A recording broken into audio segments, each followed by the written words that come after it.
सभी को नमस्कार एवं जोहार। मैं हूं अंसार। आप सबों का पुनः मेरे YouTube चैनल में हार्दिक स्वागत है। साथियों, आज का ये वीडियो मुख्य रूप से आकलन परीक्षा में बैठने वाले सहायक अध्यापक के लिए है। मित्रों, आज मैं इस वीडियो में पेडागोजी के 50 महत्वपूर्ण प्रश्नों को लेकर आया हूं। मेरा आपसे निवेदन होगा कि आप इस वीडियो को बार बार सुनिए। यदि आप बार बार सुनेंगे तो जो प्रश्न हैं और जो उसके उत्तर हैं वो आपके मस्तिष्क के पटल में बैठ जाएगा। फिर आपकी जो परीक्षा होगी वहाँ आपको आंसर करने में सरलता होगी। तो चलिए पेडागोजी के प्रश्नों की शुरुआत करते हैं। पहला प्रश्न है, वह कौन सा स्थान है जहां बच्चे की संज्ञानात्मक विकास को सबसे बेहतर तरीके से परिभाषित किया जा सकता है? इसका सही उत्तर होगा विद्यालय एवं कक्षा पर्यावरण। दूसरा प्रश्न है, मानव विकास किन दोनों के योगदान का परिणाम है? तो इसका सही उत्तर होगा वंशाक्रम एवं वातावरण का। अब चलिए अगले प्रश्न की ओर बढ़ते हैं। अगला प्रश्न है, बच्चे दुनिया के बारे में अपने समाज का सृजन करते हैं, इसका श्रेय किसको जाता है? साथियों, इसका सटीक उत्तर है पियाजे को। परिवार एक साधन है। परिवार एक किसका साधन है? इसका सही उत्तर होगा अनौपचारिक शिक्षा का। अवधारणा का विकास मुख्य रूप से किसका हिस्सा है? साथियों, इसका सही उत्तर है बौद्धिक विकास। किन कक्षाओं में शिक्षण की खेल विधि आधारित है? तो इसका सही उत्तर है विकास एवं बुद्धि के मनोवैज्ञानिक सिद्धांत पर। अगला प्रश्न है, कौन सी पूर्व बाल्यावस्था की विशेषता नहीं है? साथियों, इसमें 4 चॉइस हैं और चारों चॉइस पूर्व बाल्यावस्था की विशेषता है और वह है दल या समूह में रहने की अवस्था, दूसरा है अनुकरण करने की अवस्था, तीसरा है प्रश्न करने की अवस्था। ये तीनों अवस्थाएं पूर्व बाल्यावस्था की विशेषता है। अगला प्रश्न है, बच्चों की रुचि बनाए रखने के लिए आप कौन सी विधि का चयन करेंगे? मित्रों, इसका सटीक उत्तर होगा बच्चों को स्वयं गतिविधि करने के लिए देंगे। बच्चे को आप स्वयं गतिविधि करने के लिए देंगे तो वो ज़्यादा इंटरेस्टेड होकर उस गतिविधि पर काम करेंगे। अगला प्रश्न है, मूल्यांकन किया जाना चाहिए, किसका मूल्यांकन किया जाना चाहिए? उसका उत्तर होगा बच्चों को सीखने के स्तर का ज्ञान होता है, उसका मूल्यांकन किया जाना चाहिए। अगला प्रश्न है, परामर्श का उद्देश्य क्या है? तो इसका जो चॉइस है, इसके सभी उद्देश्य हैं बच्चों को समझना, बच्चों की कमियों का कारण पता करना, बच्चों को समायोजन में सहायता प्रदान करना। अब चलिए 12वां प्रश्न देखते हैं। शिक्षा मनोविज्ञान की दृष्टि से निम्न में से कौन सा कथन सत्य है? साथियों, इसमें एक कथन सत्य है और वह है बच्चे अपने ज्ञान का सृजन स्वयं करते हैं। अगला प्रश्न है, बच्चों में नैतिकता की स्थापना के लिए सर्वोत्तम मार्ग क्या है? तो सर्वोत्तम मार्ग है शिक्षक का आदर्श रूप में व्यवहार करना। अगला प्रश्न है, शिक्षक एवं विद्यार्थी के मध्य संबंध होना चाहिए, कैसा? स्नेह का, विश्वास का, सम्मान का, सभी का। ये अभी जितने चॉइस है इसमें सभी का संबंध दर्शाया गया है। स्नेह का भी संबंध होना चाहिए, विश्वास का भी और सम्मान का भी। अगला प्रश्न है, एक अच्छा अध्यापक विद्यार्थियों के मध्य बढ़ावा देता है। एक अच्छा अध्यापक विद्यार्थियों के मध्य क्या बढ़ावा देता है? सहयोग की भावना को बढ़ावा देता है। मानसिक रूप से स्वस्थ अध्यापक की विशेषता क्या है?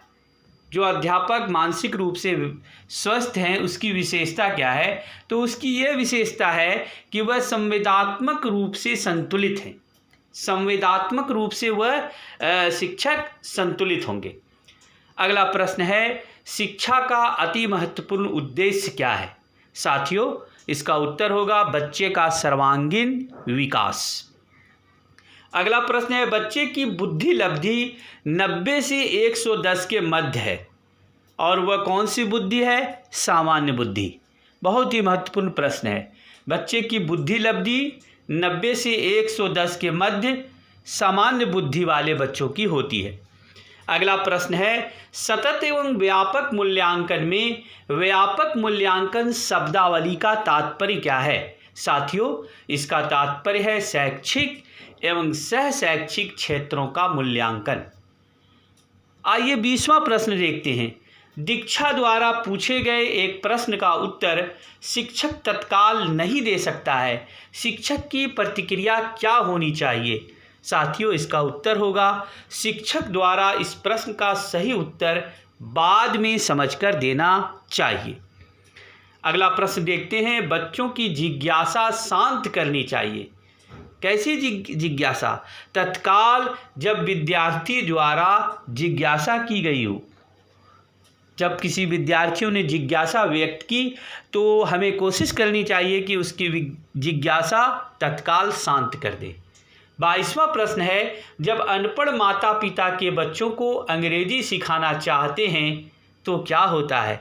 सबसे पहले क्या करेंगे आप उसे मातृभाषा की सहायता से अंग्रेजी सिखाने का प्रयास करेंगे। आप सीधे अंग्रेजी विषय पर नहीं आएंगे। वो जो अपने परिवार से जो भाषा को लेकर आया है उस भाषा को आप माध्यम बनाएंगे, फिर आप अंग्रेजी सिखाएंगे। अगला प्रश्न है, बच्चे के लिए निःशुल्क एवं अनिवार्य शिक्षा का अधिकार अधिनियम कितने वर्ष के बच्चे के लिए लागू है? तो इसका सही उत्तर होगा 6 से 14 वर्ष। यह बहुत ही इम्पोर्टेंट सवाल है साथियों। बच्चे के लिए निःशुल्क एवं अनिवार्य शिक्षा का अधिकार अधिनियम कितने वर्ष के बच्चे के लिए लागू है? इसका आंसर होगा 6 से 14 वर्ष। अगला प्रश्न है, शिक्षक को ज्ञान होना चाहिए। किसका ज्ञान होना चाहिए? अध्यापक विषय का और बाल मनोविज्ञान का। अगला प्रश्न है, बच्चे के विकास को सिरस्त सिद्धांत के अनुसार निम्न में से सत्य कथन कौन सा है? तो इसमें से कोई भी कथन सत्य नहीं है। विकास सिर से पैर की ओर होता है, यह भी गलत है। विकास पैर से सिर की ओर होता है, यह भी गलत है। विकास मध्य भाग से परिधि की ओर होता है, यह भी गलत है। अगला प्रश्न है, गार्डनर ने 7 बुद्धि का अधिगम निर्धारित किया, इनमें से कौन नहीं है? तो इनमें से वो नहीं है भावनात्मक बुद्धि। ये गार्डनर के 7 बुद्धि के अंतर्गत नहीं आते हैं। चलिए अब अगले प्रश्न की ओर बढ़ते हैं। घटना और वस्तुओं के बारे में एक बच्चा तार्किक रूप से सोच सकता है। पियाजे के चरण के संबंध में सही कथन क्या है? सही कथन है मूर्त संचालन प्रतिक्रिया। अब अगला प्रश्न है, सहयोगात्मक रणनीति की किस श्रेणी में महिला निम्नलिखित में से संबंधित नहीं है? तो प्रतिरोध की श्रेणी में इससे यह संबंध नहीं रखती है। अगला प्रश्न है, वैयक्तिक विभिन्नता के मिलन के संबंध में एक अध्यापक की भूमिका क्या होनी चाहिए? तो एक अध्यापक की भूमिका यह होनी चाहिए कि वह व्यक्ति के दृष्टिकोण, अभिरुचि और योग्यता को जानने का प्रयास करे। साथ ही साथ व्यक्ति आधारित पाठ्यक्रम को उसकी आवश्यकता के अनुसार समझने की भी कोशिश करे। अगला प्रश्न है, विद्यालय क्षेत्र में रचनात्मक निर्धारकों को जानने के लिए इनमें से कौन सा उपागम नहीं है? तो इनमें से जो उपागम नहीं है वह है बहुविकल्पीय प्रश्न। अगला प्रश्न है, आपकी कक्षा में कुछ छात्र अति मेधावी है, आप उसे किस तरह से पढ़ाएंगे? तो आप उसे समृद्धिकरण कार्यक्रम के द्वारा पढ़ाएंगे। अगला प्रश्न है, नैदानिक परीक्षा का मुख्य उद्देश्य क्या है? साथियों, नैदानिक परीक्षा का मुख्य उद्देश्य है अकादमिक घटनाओं के कारणों का पता करना। अब अगले प्रश्न की ओर बढ़ते हैं। निचली कक्षाओं में शिक्षण की खेल पद्धति मूल रूप से आधारित है। ये किस पर आधारित है? विकास एवं बुद्धि के मनोवैज्ञानिक सिद्धांत पर। अब अगला प्रश्न देखते हैं। अगला प्रश्न है, पृथक समजातीय समूह के व्यक्तियों के प्रति बच्चों की अभिवृत्ति साधारणतया आधारित होती है। यह किस पर आधारित होती है? उसके अभिभावकों की अभिवृत्ति पर। चलिए 35वां प्रश्न देखते हैं। 35वां प्रश्न है, प्राथमिक विद्यालय के बालकों के लिए निम्न में से किसे बेहतर मानते हैं आप? तो सबसे बेहतर होगा स्वयं के द्वारा किया गया अनुभव। अगला प्रश्न है, विद्यार्थियों के अच्छे मानसिक स्वास्थ्य को बनाए रखने के लिए निम्न में से कौन सा तरीका अधिक महत्वपूर्ण है? बच्चे के अच्छे मानसिक स्वास्थ्य को बनाने के लिए आप कौन सा तरीका अपनाएंगे? तो इसका सही उत्तर होगा अध्यापक की भूमिका एवं विद्यालय का वातावरण। विद्यार्थियों को विद्यालय में खेलना क्यों उचित है? भाई इसलिए उचित है कि यह सहयोग एवं शारीरिक संतुलन का विकास करेगा। अगला प्रश्न की ओर बढ़ते हैं। जिस प्रक्रिया में व्यक्ति दूसरों के परिवार को देखकर सीखता है, न कि प्रत्यक्ष अनुभव से, उसको क्या कहा जाता है? उसको कहा जाता है सामाजिक अधिगम। अगला प्रश्न है, एक शिक्षक विद्यार्थियों में सामाजिक मूल्यों को विकसित कर सकता है। वो कैसे कर सकता है? आदर्श रूप से बर्ताव कर। कौन सा सिद्धांत व्यक्त करता है कि मानव मस्तिष्क एक बर्फ की बड़ी चट्टान के समान, जो कि अधिकांशतः छिपी रहती है और उसमें चेतन के 3 स्तर हैं? यह मनोविश्लेषणात्मक सिद्धांत हमें यह बताता है। अगला प्रश्न है, मन का मानचित्र किससे संबंधित है? मन का मानचित्र संबंधित है मन की क्रियाशीलता एवं अनुसंधान से। अगला प्रश्न है, छोटे विद्यार्थियों में कौन सा लक्षण पठन कठिनाई का नहीं है? पठन गति और प्रवाह में कठिनाई इसका आंसर होगा। अगला प्रश्न है, भारतीय समाज की बहुभाषिक विशेषता को आप कैसे देखना चाहते हैं? तो इसका सही उत्तर होगा विद्यालयी जीवन को समृद्ध बनाने के संसाधन के रूप में। साथियों, अगला प्रश्न है, एक शिक्षक को साधन संपन्न होना चाहिए। इसका क्या अर्थ है? इसका अर्थ यह है कि उन्हें अपने विद्यार्थियों की समस्याओं को हल करने का पर्याप्त ज्ञान होना चाहिए। 45वां प्रश्न है, व्यक्तिगत शिक्षार्थी एक दूसरे से किसमें भिन्न होते हैं? तो वह विकास की दर में एक दूसरे से भिन्न होते हैं। सतत एवं व्यापक मूल्यांकन में व्यापक शब्दावली का तात्पर्य क्या है? व्यापक का अर्थ होता है शैक्षिक एवं सह शैक्षिक क्षेत्र का मूल्यांकन। साथियों 47वां प्रश्न है, मूल्यांकन का उद्देश्य क्या है? तो मूल्यांकन का उद्देश्य है उत्पादक जीवन जीने के लिए शिक्षा किस सीमा तक तैयार कर पाई है को पुष्टि पोषण प्रदान करना।